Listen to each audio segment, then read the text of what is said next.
बाजूलाच श्रीराम मंदिर आहे. श्रीरामाच्या मूर्तीसमोर शांतपणे बसून ध्यान करण्यासाठी प्रशस्त जागा उपलब्ध आहे. गजानन महाराज मंदिरात दर्शन घेतल्यानंतर अनेक भाविक राम मंदिरात जाऊन श्रीरामाचे दर्शन घेतात.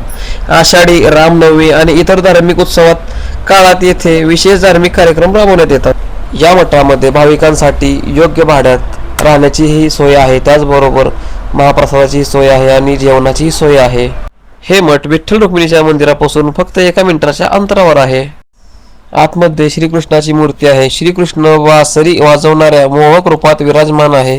मूर्तीला सुंदर वस्त्रे, दागिने आणि फुलांचे हार परिधान केले जातात.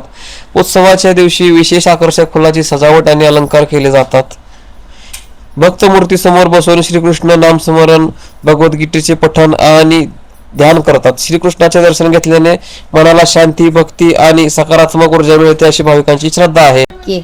श्री गजानन महाराज मठातील श्रीकृष्णाचे मूर्ती भक्तांना भगवान श्रीकृष्णाच्या प्रेम, भक्ती आणि धर्माचरणाची प्रेरणा देते. त्यामुळे गजानन महाराजांचे दर्शन घेतल्यानंतर अनेक भाविक श्रीकृष्णाच्या मूर्तीचे दर्शन घेऊन आपली यात्रा पूर्ण करतात.